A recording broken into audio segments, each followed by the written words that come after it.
इस आयोजन को अपना आयोजन बनाया और सफलता के नए प्रतिमान तक पहुंचाने का काम किया। उन सबका हृदय से अभिनंदन करते हुए उन सबको भी होली की हृदय से बधाई देता हूं, अपनी शुभकामनाएं देता हूं। बहनों और भाइयों, यही है ताकत सनातन धर्म की, जो पर्व और त्योहारों के माध्यम से, और हरेक का संदेश एक ही है, एकता का। हरेक का संदेश वही है, सद्भावना का।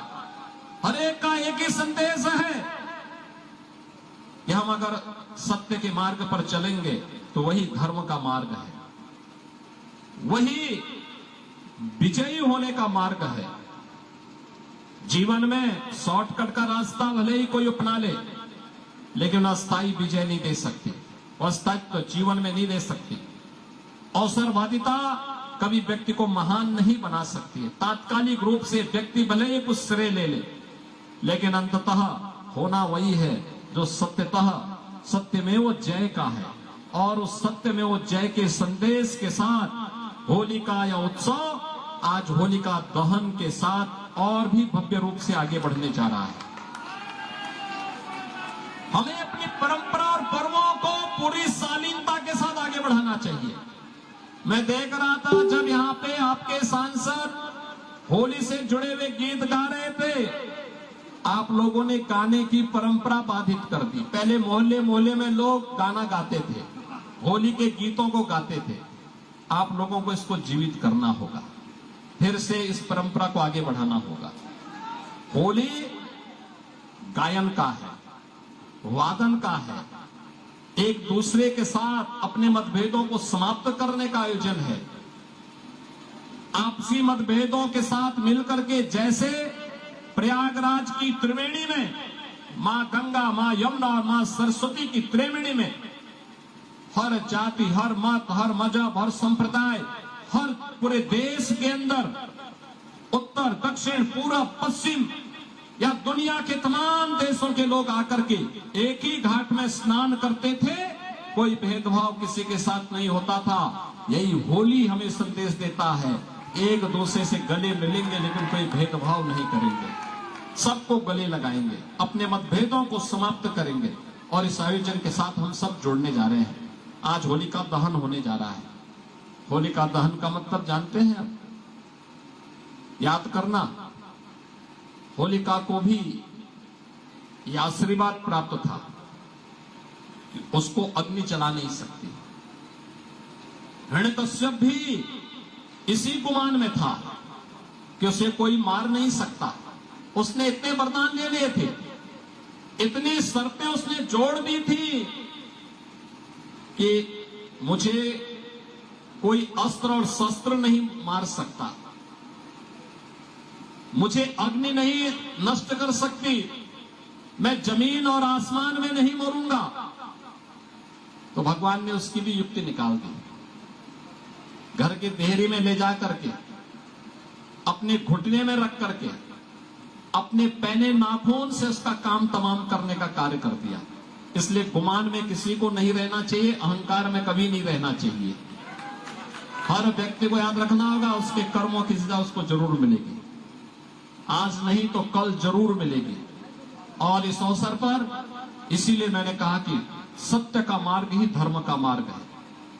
अपने जीवन में उन सन्मार्गों का अनुसरण करके हम आगे बढ़े, लोक कल्याण के पथ पर अपने आप को आगे बढ़ाने। और हमारे लिए सबसे बड़ा धर्म होना चाहिए, वह है अपने राष्ट्र के प्रति समर्पण का भाव, अपने देश के प्रति समर्पण का भाव। इससे बड़ी और कोई भक्ति भावना नहीं हो सकती है। और उस भाव के साथ होली के इस आयोजन के साथ हम जुड़ने के लिए आए हैं।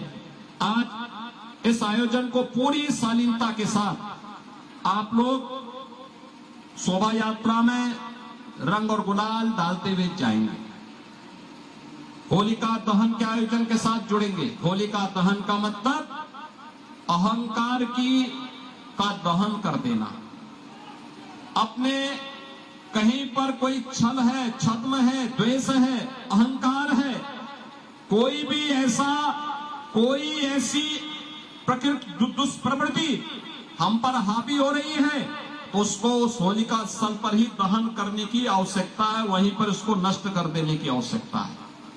ऐसे ही जैसे कालीबाड़ी के बाबा ने किया है। आपने देखा होगा, वे अच्छा रवि किशन से अच्छा गा सकते थे, लेकिन चूंकि एक कलाकार गा रहा है इसलिए कलाकार की भावनाएं आहत न हो, इसके लिए उन्होंने कहा कि भाई मैं गाऊंगा नहीं इस दौरान। आप उनका भजन तो सुनते ही होंगे। कालीबाड़ी के बाबा का जब भजन होता है तो लाखों लोग इकट्ठे होते हैं। और कोई मुझे बता रहा था कि एक बार तो उनके भजन में 5 लाख से ज्यादा लोग इकट्ठे हो गए थे, और वो जौनपुर में ही नहीं रवि किशन ने ही करवाया था। लेकिन आज उन्होंने उनका मान रखा है। ऐसे ही आपका भी जिम्मेदारी बनती है। होली खेलते समय कोई बीमार होगा, कोई हो सकता है किन्हीं कारणों से उन्हें होली नहीं खेलना, किसी के अंदर अन्य कोई भाव होगा, जबरदस्ती नहीं करना, शालीनता के साथ रंग गुलाल डालते हुए, पुष्पों की वर्षा करते हुए आप आगे बढ़िए और अपने उद्देश्य को लेकर के आप आगे बढ़ेंगे तो अनवरत हजारों वर्षों की विरासत जिस शालीनता के साथ आगे बढ़ी है, उसको बाजों का अड्डा नहीं बनने देना चाहिए, और इसको आप उसी शांतिपूर्ण और सौहार्दपूर्ण तरीके से भक्ति भाव के साथ गाते हुए आगे बढ़ेंगे। और मैं फिर से होलिका दहन समिति से कहूंगा, अगली बार प्रयास होना चाहिए कि हर मोहल्ले में एक होली के गीतों को गाने वाली टोली जरूर पैदा करें। इस प्रकार के आयोजन जब होते हैं तो उस प्रकार के गायन को भी आगे बढ़ाना चाहिए, क्योंकि उसमें बहुत कुछ छुपा होता है। लोक गाथाएं, लोक परंपराएं, लोकगीत हमारे इतिहास का हिस्सा है। यह हमें बहुत कुछ बता देती है, इतिहास के बारे में बताती है, पौराणिक परंपरा के बारे में बताती है। आप पुराने गीतों को टटोलेंगे तो इसमें इतिहास की बहुत महत्वपूर्ण बातें इसके अंदर छुपी हुई हैं। उन बातों को आगे बढ़ाने का काम करेंगे इस विश्वास के साथ। होलिका दहन समिति की इस आयोजन में मैं आप सबको बधाई देता हूं, समिति के सभी पदाधिकारियों का हृदय से अभिनंदन करता हूं। और भगवान नरसिंह का अवतरण होलिका के साथ ही प्रारंभ होता है, तो यह श्री हरि विष्णु का एक महत्वपूर्ण अवतार है। धर्म की रक्षा के लिए हर कालखंड में जब भी अधर्मी, अत्याचारी, अन्यायी, अहंकारी तत्वों का बोलबाला हुआ है तो श्री हरि विष्णु का अवतरण हुआ है। और नरसिंह अवतार भी होली का एक महत्वपूर्ण अवतार है। आप सबको मैं होली की हृदय से बधाई देता हूं, अपनी शुभकामनाएं देता हूं। होली का ये उत्सव और उमंग आपके घरों में, आपके परिवार में इसी प्रकार से अनवरत बना रहे, इस विश्वास के साथ आप सबके प्रति मेरी मंगलमय शुभकामनाएं। धन्यवाद। जय जय श्री राम। कुछ महाराज से निवेदन करेंगे कि रथ पर चल के भक्त प्रहलाद की आरती उतारे। कुछ महाराज से आरती लगाओ।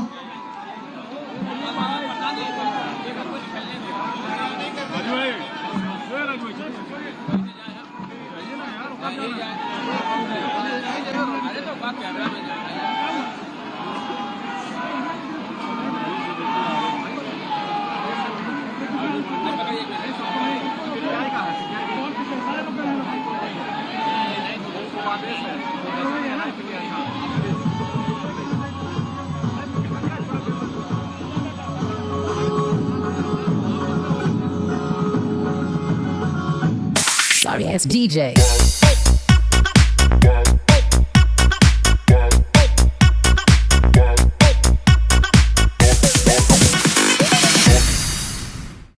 Sorry ass DJ.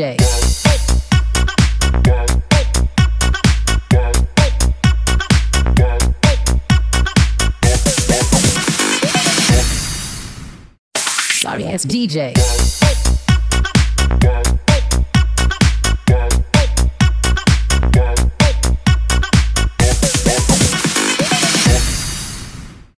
Sorry ass DJ.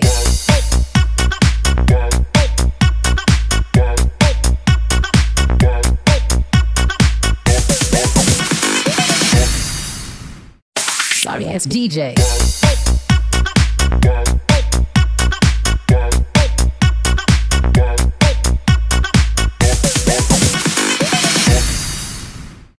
Sorry ass DJ.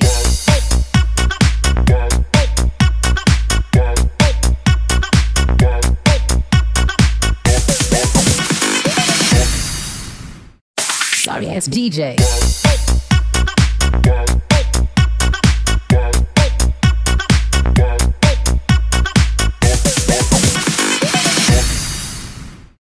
Sorry ass DJ.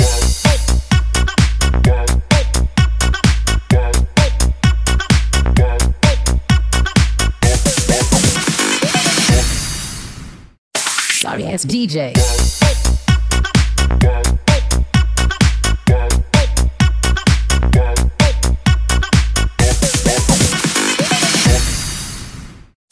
Sorry ass DJ.